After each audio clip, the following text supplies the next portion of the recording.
Small cap mutual fund तबाह हो जाएगा, एफआई इंडियन स्टॉक मार्केट को बेच के जा रहे हैं, और ऐसी कहानियां आपने इस समय पे यूट्यूब पे बहुत सुनी होगी।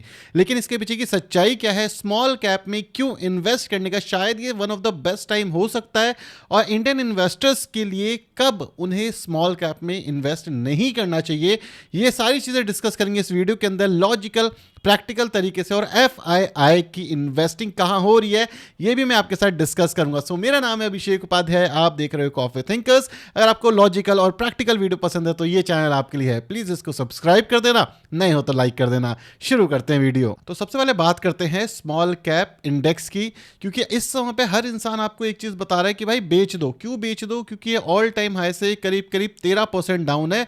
अगर मैं 250 ले लूंगा तो शायद ये 17% डाउन है, और जो रिसेंट गिरावट आपको देखने को मिली है इसके बाद तो दुनिया तबाह हो गई कि दुनिया कह रही है भाई अब तो स्मॉल कैप नहीं चलेगा, बर्बाद हो जाएगा। लेकिन सच्चाई क्या है, स्मॉल कैप की सच्चाई क्या है? भाई स्मॉल कैप का मतलब क्या होता है सबसे पहले समझो। जो भी कंपनी 2000 करोड़ के आसपास की होगी और ये बड़ी हो जाती है, हम मान लेते हैं करीब करीब 35,000 करोड़ के आसपास की, सो इंडियन स्टॉक मार्केट में इन दोनों के बीच की जो कंपनियां होती हैं उसको हम स्मॉल कैप कंपनी कहते हैं, और यही कुछ कंपनीज मिल करके स्मॉल कैप का इंडेक्स बनाती हैं। ठीक है, तो कंपनी का साइज 2000 करोड़ 35,000 करोड़ आपको बड़ा लगता होगा, लेकिन ये सच्चाई नहीं है, क्योंकि मार्केट के अंदर इससे बहुत बड़ी बड़ी कंपनीज हैं। लेकिन एक प्रैक्टिकल चीज भी ये समझो कि ये 2000 करोड़ की कंपनी क्यों बनी है। ये सिर्फ इसलिए बनी है क्योंकि इन्होंने काफी सारे फेजेस देखे हैं। जैसे बिजनेस के अंदर जो साइकिल होते हैं ये खत्म होते हुए देखे होंगे, इन्होंने नए नए प्रोडक्ट बिल्ड करे होंगे, इन्होंने बहुत कुछ देखा होगा, तब ये कंपनियां इतनी बड़ी बनी हैं और इनके वैल्यूएशंस धीरे धीरे करके बढ़े हैं। सो अगर आप ये सोच रहे हो कि भाई स्मॉल कैप बर्बाद हो जाएगा, तो ऐसा बिल्कुल नहीं होने वाला। स्मॉल कैप में बुल फेस और बेयर फेस आता है, और इन सबसे ज्यादा इंपॉर्टेंट कंसोलिडेशन वाला फेस आता है। कंसोलिडेशन मार्केट में 70% रहती है, स्मॉल कैप में तो इवन 80%। क्या होता है इसको बताऊंगा। बुल हमेशा 10 to 15% और बेयर हमेशा इसी के आसपास रहता है 10 to 15% के। अगर हम बार बार डेटा, इसलिए मैं आपको बार बार डेटा इसलिए दिखाता हूं क्योंकि आपको एक कॉन्फिडेंस आए कि ये पहली बार नहीं हो रहा। आप कभी भी स्मॉल कैप को लेकर के जाओ और कोई भी आराम से 5 से 8 साल का पीरियड उठा करके देख लो, अगर सही टाइम पे इन्वेस्ट नहीं करा होगा तो आपके एंड में रिजल्ट जीरो ही बनता है, मतलब पैसा ही नहीं बना लोगों का। मतलब 2014 से लेकर के अगर मैं 2020 की बात करूं, 6 साल इन्वेस्टर्स का पैसा जीरो रहा। लेकिन क्या रियलिटी में जीरो रहा? नहीं। जिस भी इंसान ने इस वाले जोन में खरीदा उसके पास यहां पे एग्जिट करने का भी तो टाइम आया, लेकिन उसने अगर एग्जिट नहीं करा तो भाई पैसा फिर से नीचे गिर गया। लेकिन उसके बाद फिर से एक जोन मिला जहां पे उसने पैसा बनाया। आज की डेट में उसने काफी पैसा बनाया। क्यों? क्योंकि उसने ये पूरी जर्नी देखी है 10 साल की। अगर हम 10 साल की जर्नी देखें तो स्मॉल कैप इन्वेस्टर्स ने अप्रॉक्सीमेटली 18 से लेकर के 22% के आसपास के रिटर्न्स ऑलरेडी बना लिए हैं। लेकिन प्रॉब्लम क्या है यहाँ पे?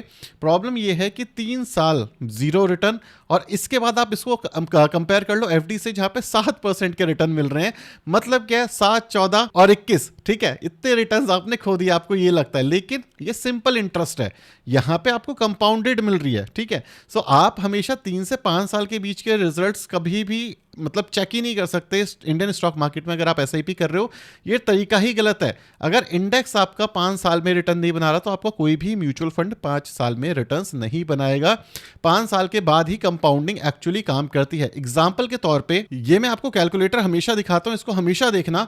और क्यों एसआईपी करना बेस्ट टाइम होगा इस समय पे, इसको आप जरूर समझना, और क्यों रिस्क है, किसके लिए रिस्क है, ये भी समझना। एग्जांपल के तौर पे कोई भी इंसान 5,000 की एसआईपी कर रहा है। ठीक है, अब 5,000 की एसआईपी कर रहा है तो बेस्ट के सिनेरियो के अंदर कितने पैसे होने चाहिए? भाई बेस्ट के सिनेरियो में 5 साल के बाद इंटरेस्ट आपका 55,000 होना चाहिए। ठीक है, और आपका जो इन्वेस्टमेंट डिपॉजिट होगा वो 3 लाख होगा। लेकिन क्या आपको सच में लगता है कि 5 साल के बाद 55,000 का प्रॉफिट होगा इस वाले जोन में? नहीं होगा। क्यों नहीं होगा? क्योंकि ये आपको हमेशा गलत चीज दिखा रहा है, ये आपको हमेशा जो ऊपर वाली ट्रेजेक्टरी दिखा रहा है। लेकिन क्या स्मॉल कैप ऐसे चलता है या स्टॉक मार्केट ऐसे चलती है? नहीं, ऐसे नहीं चलती। इसमें गिरावट आएगी और अप मूव भी आएगा। तो इसीलिए बेस्ट स्ट्रेटेजी होती है स्मॉल कैप में इन्वेस्ट करने की। इवन किसी भी म्यूचुअल फंड में अगर आप इन्वेस्ट कर रहे हो, बाजार जब गिर रहा है ना तब हमें एसआईपी बढ़ानी है, बाजार जब चढ़ रहा है एसआईपी हमें कम करनी है। ये सिंपल सी चीज है। दूसरी चीज, अगर बाजार शॉर्ट टर्म में आपको 20-30% के रिटर्न दे चुका है या ज्यादा दे चुका है, तो भाई आप ये समझो एक मेजर करेक्शन आएगा। ठीक है, तो यही चीज़ यहाँ पे होते हुए दिख रही है। आपकी जो करंट मार्केट है, आप पुराने डेटा को हमेशा चेक किया करो, क्योंकि मार्केट हमेशा खुद को रिपीट करती है। शॉर्ट टर्म में क्या हुआ है, स्मॉल कैप इंडेक्स ने आपको दे दिए हैं 127% के रिटर्न 2023 से 2024 के बीच में, एक साल में। क्या ये मतलब जेन्युइनली इतने रिटर्न्स बनने चाहिए थे? नहीं, इतने रिटर्न्स नहीं बनने चाहिए थे, ये अनएक्सपेक्टेड रिटर्न्स हैं। तो अब बाजार क्या कर रहा है, बाजार टाइम करेक्शन में जा चुका है। अगर आप बाजार को देखोगे तो एक साल से ज़्यादा टाइम, 2024 से 2025 एक साल में रिटर्न्स नहीं बने। अभी भी मैं ये मानता हूं कि आने वाले 6 महीने से साल भर में स्मॉल कैप में कुछ खास रिटर्न्स नहीं बनेंगे, लेकिन ये 6 महीने से एक साल इतना इंपॉर्टेंट क्यों है? अब यहां पर एक चीज़ और देखो, 6 महीने से साल भर में क्या होता है कि जो डेटा है हमारा वो बताता है कि भाई यहाँ पे भी 107% के रिटर्न बने। उसके बाद जब इसने ऑल टाइम हाई छोड़ा अपना, उसके बाद आप देखो क्या हुआ है, अगले करीब 2 साल तक ऑलमोस्ट जीरो रिटर्न रहे हैं, और उसके बाद बाजार ने रिटर्न्स दिए। और ये अभी का डेटा नहीं है, आप कितना पुराना डेटा देखना चाहते हो, हर डेटा में ऐसा होता है कि एक बुल फेज के बाद हमेशा कंसोलिडेशन आता है, मतलब मार्केट में करेक्शन, प्राइस करेक्शन, और उसके बाद बाजार ऊपर जाता है। तो पैसा कौन बना रहा है? पैसा वो बना रहा है जो इस डाउनफॉल में इन्वेस्ट कर रहा है, क्योंकि अप की साइड जा रहा है तो दुनिया इन्वेस्ट कर सकती है, डाउन में ही पैसा बनता है। और वॉरेन बफे का सिंपल सा रूल है, जब मार्केट ग्रीडी है तो डर जाओ, जब मार्केट में डर का माहौल है तो आप कहीं ना कहीं इन्वेस्ट करना शुरू करो। एक और चीज बताता हूं मैं, यहाँ पे लोगों ने आपको कई बार बोला होगा कि भाई एफआईआई बेच रहे हैं, है ना, हम भी डिस्कस करते हैं भाई एफआईआई बेचने बात सही है, ब्रॉड मार्केट में तो दबा के सेल ऑफ हो रहा है। एक स्टॉक दिखाता हूं मैं, एक वीडियो बना रहा हूं जिसके अंदर मैं बताऊंगा कि मैसिव बाइंग हो रही है एफआईआई की। एग्जांपल के तौर पे कोई बाइंग और सेलिंग रिकमेंडेशन नहीं है, ठीक है, ये ऑटो कंपनी है, मतलब ऑटो पार्ट्स बनाती है लोगों के लिए। ठीक है, यहाँ पे देखो ग्रोथ कितनी प्यारी हुई है, बाजार मर रहा है, स्टॉक भाग रहा है इस समय पे। ठीक है, अमेजिंग चीज देखो यहाँ पे, आप कह रहे हो कि एफआईआई बेच रहा है, ठीक है, एफआईआई ने इसको भी बेचा, ऐसा नहीं बेचा, 2024 तक इसको अच्छा खासा बेच दिया, लेकिन फिर क्या हुआ, जब वैल्यूएशन सही हुई एफआईआई वापस आया और देखो पोजीशन यहाँ पे बिल्ड हो रही है। ठीक है, और सिर्फ एफआईआई नहीं, डीआई भी यहाँ पे पोजीशन बिल्ड कर रहा है। रिटेल इन्वेस्टर है, ये सब पे इसको बेच करके जा रहा है, क्यों? रिटेल इन्वेस्टर्स के बस की बात ही नहीं है कि जब स्टॉक बढ़ गया तो हम इसे होल्ड कर लें, है ना। लेकिन बेस्ट चीज क्या है, ये स्टॉक काफी लंबे समय तक नहीं चला, समझ रहे हो। और स्टॉक हो या स्टॉक मार्केट, चाहे ब्रॉड हो चाहे कम की मार्केट, भाई ये 2-3 साल तक नहीं चलती। आपको कोई भी सिंपल इंटरेस्ट में पैसा नहीं दे रहा कि हर साल 7% के रिटर्न। अगर ऐसा होता तो दुनिया ही पैसा बना लेती ना स्टॉक मार्केट में। अब देखो स्टॉक मार्केट इतनी क्लियर कर दी है यूट्यूब ने आकर के, कंपाउंडिंग बता दी, लॉन्ग टर्म इन्वेस्टिंग बता दी, एसआईपी बता दी, क्रैश बता दिया, कंसोलिडेशन बता दिया, डाउन साइड बता दिया, ग्लोबल पॉलिटिक्स बता दिया, इम्पैक्ट बता दिया। लेकिन क्या आज भी लोग पैसा बना पा रहे हैं?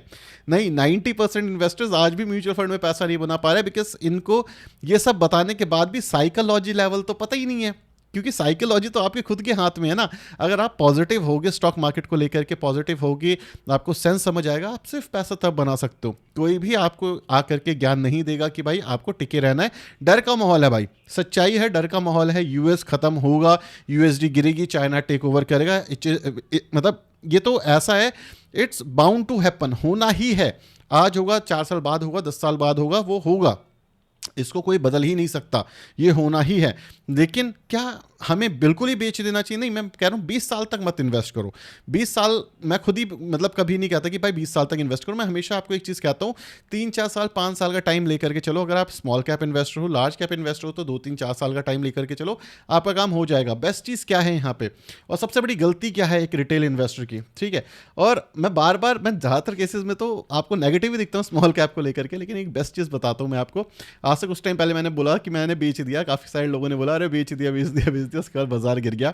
सीन क्या है? सीन देखो, सिंपल सा सीन है, कोई बहुत बड़ा कोई रॉकेट साइंस है ही नहीं। यहाँ पर 2024 मार्च में इसने दिए 19% के रिटर्न, ठीक है, सितंबर 2024 तक 6-7 महीने में।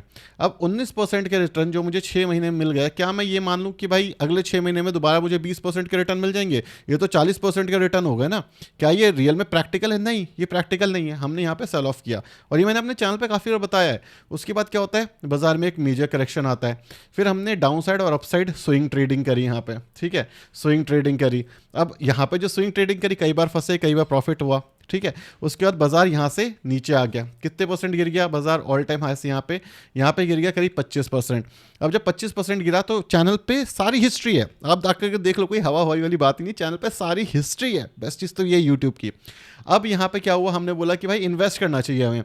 अब इन्वेस्ट करने वाले कह रहे हैं नहीं बर्बाद होगी, मार्केट चलेगी नहीं। आज भी इस वीडियो के नीचे देखना ऐसे कमेंट्स होंगे, मार्केट बर्बाद हो गई, जब मार्केट गिर जाती है तो आप लोग आते हो, बाजार में पैसा नहीं बना। आज भी लोग होंगे, क्योंकि उन्हें बेसिक कॉन्सेप्ट्स ही क्लियर नहीं है, और कॉन्सेप्ट्स क्लियर है तो इन्वेस्टमेंट के लिए पैसे नहीं है, और इन्वेस्टमेंट के लिए पैसे हैं तो भाई गट्स नहीं है। अब यहाँ पे क्या होता है, आता है, ठीक है, बाजार गिरता है, फिर मार्केट रिकवर करता है। हम डिस्कस करें कि बुल रन आएगा, मेरी वीडियोस जाकर के देखना पुरानी, वहाँ पे है। लोग कह रहे हैं बुल रन तो आ गया, नहीं भाई ये रिकवरी फेज है, इसने ऑल टाइम हाई हिट ही नहीं किया, बुल रन कहाँ से आ गया, नहीं आया, रिकवरी फेज थी भाई, ठीक है। अभी अगर आप देखोगे, फिर हमने 4 दिन पहले वीडियो बनाई कि भाई मैंने अपना 50% पोर्टफोलियो बेच दिया। उसके बाद अगर आप देखोगे तो यहाँ पे कुछ आपको डाउन साइड देखने को मिला। इसके पीछे क्या रीज़न था, कोई रीज़न नहीं था। इसके पीछे भाई एक कंसोलिडेशन ऊपर दिख रही थी, हमें अच्छे प्रॉफिट दिख रहे थे, बेचा, अब मेरे पास वो कैश पड़ा है, मैं वापस इन्वेस्ट करूंगा। सो एक बेसिक चीज़ मैं क्या समझाना चाह रहा हूँ आपको, ये देखो, बेसिक और बहुत सिंपल सी चीज़ है, और अगर आप इसको ध्यान से देखोगे ना तो मज़ा आ जाएगा आपको। और मेरी मेंबर कम्युनिटी में हमने काफ़ी बार ये चीज़ करके देखी है, ठीक है। अभी तो थोड़ा लॉस चल रहा है वहाँ पे, लेकिन हमने काफ़ी बार करके देखी है, प्रैक्टिकल सारा डेटा वहाँ पड़ा हुआ है। वो क्या है कि अगर आपको शॉर्ट टर्म के अंदर, ठीक है, शॉर्ट टर्म के अंदर अगर आपको 5% से 10% के गेन दिखे तो वहाँ से एग्जिट करना चाहिए। शॉर्ट टर्म मतलब क्या, 1 महीना, 2 महीना, 6 महीने, क्योंकि अगर शॉर्ट टर्म में एक अमेजिंग गेन्स हैं तो इसका मतलब ये है मार्केट वापस नीचे जाएगी टेस्ट करने के लिए। और ये थीसिस मैंने आज से नहीं 3 साल से यूट्यूब पर हूँ, यूट्यूब पे मैंने काफ़ी बार ओपनली डिस्कस किया, लेकिन ये इतनी कॉम्प्लिकेटेड होती है तो लोगों को डाइजेस्ट करना मुश्किल है। इसी वजह से ज़्यादातर इन्वेस्टर्स आज की डेट में लास्ट 1.5 साल में -4 से लेकर के 20% के लॉस पे भी बैठे हैं। लेकिन जिसने ये बेसिक सी चीज़ें करी हैं वो आज की डेट में कम से कम 20 से लेकर के 25% के गेंस पर बैठा है। सिंपल सी थ्योरी है कि अगर गेंस दिखे तो बुक करो, नहीं दिखे तो बेच दो। सो अगर आप एक लॉन्ग टर्म इन्वेस्टर हो तो आपको ये थ्योरी फॉलो ही नहीं करनी, लेकिन एक बेसिक थ्योरी फॉलो करनी है कि जब गिरे सिर्फ तब खरीदो, जब बाजार में एक बहुत अच्छा मोमेंटम हो तो अपनी SIP को स्टॉप कर दो। अगर आप सिर्फ इतना भी कर लेते हो ना तो काम हो जाएगा। जब बाजार में दुनिया कह रही है भाई खरीदो खरीदो खरीदो, आप मेरी 1 महीने पुरानी वीडियोस देखो जा करके, वहाँ हमने काफ़ी बार डिस्कस किया क्रैश आएगा, ये आएगा, वो आएगा, स्टॉप करनी चाहिए, SIP ये है वो है। लेकिन जब बाजार बढ़ रहा होता है तो हर किसी को लगता है कि भाई बाजार बढ़ता ही चला जाएगा, जब बाजार गिर रहा होता है तो लोगों को लगता है कि भाई बाजार गिरता ही चला जाएगा, और ऐसा नहीं होता। आपको लोग कह रहे हैं कि भाई FII बेच रहा है ब्रॉडर मार्केट में, विच इज़ ट्रू, बेच रहा है, इसी वजह से मार्केट में प्रेशर है, इसी वजह से हमारा INR गिर रहा है, हमारी जो पॉलिसीज़ हैं वो थोड़ी सी ख़राब है, इस वजह से हमारी मार्केट अभी सस्टेन नहीं कर पा रही, वैल्यूएशन हाई हैं। लेकिन क्या मार्केट पूरी तरीके से बर्बाद हो गया, कहीं इन्वेस्टिंग नहीं हो रही? भाई अभी मैंने दिखाया, अरे FII दिया है तो इसको खरीद रहे हैं ना, स्टॉक प्राइस भी अप्रिशिएट हो रहा है, ठीक है। मैं कह नहीं रहा आपको बाय करना, ये मैं ये कह रहा हूँ कि अगर आप सिर्फ ब्रॉड मार्केट को देखोगे कि भाई ब्रॉड मार्केट, अब निफ्टी जो है ऑल टाइम हाई के आसपास चला गया, कितने लोगों के पोर्टफोलियो ऑल टाइम हाई के आसपास गए? ऑलमोस्ट ना के बराबर लोगों के पोर्टफोलियो ऑल टाइम हाई के आसपास गए हुए, क्योंकि निफ्टी के अंदर भी 5 से 7 सेक्टर हैं, और उन 5 से 7 सेक्टर में बैंक चला है जो निफ्टी को ऊपर खींच करके ले गया मैक्सिमम लेवल पे, ठीक है, क्योंकि बैंक का वेटेज ज़्यादा है, ऑटोमोबाइल का वेटेज ज़्यादा है, ये 2 सेक्टर्स काफ़ी चले जिससे निफ्टी ऊपर चला गया। लेकिन लोग कह रहे हैं कि भाई पोर्टफोलियो नहीं चला, अरे नहीं चलेगा मेरे भाई, क्योंकि सेक्टर रोटेशन होता है, पोर्टफोलियो में प्रॉफिट बुक करना होता है, आप सही टाइम पे एंट्री और एग्जिट करने की कोशिश कर सकते हो। मैं टाइमिंग की बात नहीं कर रहा, कोशिश तो की जा सकती है ना। एक चीज़ हो गई कि मैंने सारी चीज़ भगवान भरोसे छोड़ दी कि भाई भगवान मेरा साथ देगा, बिल्कुल भगवान ऊपर बैठा, वो कह रहा भाई तू खुद का साथ दे तब तो मैं तेरा साथ दूँ। आप समझ रहे हो, हम सारी चीज़ भगवान के भरोसे छोड़ देते हैं, हम सारी चीज़ सोच लेते हैं कि हमारे हाथ में कुछ नहीं है। लेकिन जो दूसरी साइड बंदा बैठा है वो कह रहा है कि भाई थोड़े एफर्ट तो ले, तभी तो मैं तेरा काम करूँगा, ठीक है। हमारे हाथ में क्या है, हमारे हाथ में है एफर्ट लेना। अगर हम एफर्ट लेंगे तो चीज़ें चलेंगी। लेकिन अब यहाँ पे गेम है कि सबको इन्वेस्ट भी नहीं करना। अब बोलोगे तो कॉन्ट्रडिक्शन है, stock market is a contradiction market. यहाँ पे हर चीज़ कॉन्ट्रडिक्ट करती है एक दूसरे को, क्योंकि हर इंसान इंडिविजुअल है, हर इंसान की थ्योरीज अलग है, हर इंसान का इन्वेस्टमेंट का पर्सपेक्टिव अलग है। किसको इन्वेस्ट नहीं करना, और 3 कैटेगरी के लोगों को तो बिल्कुल इन्वेस्ट नहीं करना। सबसे पहला इन्वेस्टर जिसके पास कम से कम 2 साल नहीं है, और ये कम से कम का डेटा है, अगर कम से कम 2 साल नहीं है बिल्कुल मत इन्वेस्ट करो। मुझे नहीं लगता कि अगले एक साल में भी निफ्टी स्मॉल कैप आपको एक्स्ट्रा ऑर्डिनरी कुछ बना करके देगा। रिकवरी कर लेगा, अगर कोई बल्क बाय करता है तो रिकवरी में बन गया पैसा तो बन गया, अदरवाइज मुझे नहीं लगता कि अगले एक साल में स्मॉल कैप बहुत एक्स्ट्रा आउटस्टैंडिंग देगा। मुझे लगता है लार्ज कैप में और फ्लैक्सी कैप में बढ़िया लग रहेगा। दूसरी चीज़, और लार्ज कैप फ्लैक्सी कैप अभी नहीं, मार्च सितंबर से हम डिस्कस कर रहे हैं लार्ज कैप फ्लैक्सी कैप को। रेट कट होगा, ये होगा, रेट कट होगा, वो होगा। Second cheese, second half of 2026 most probably small cap के लिए अच्छे होंगे, क्योंकि लार्ज कैप चलेंगे तो फिर स्मॉल कैप भी चलना शुरू होगा।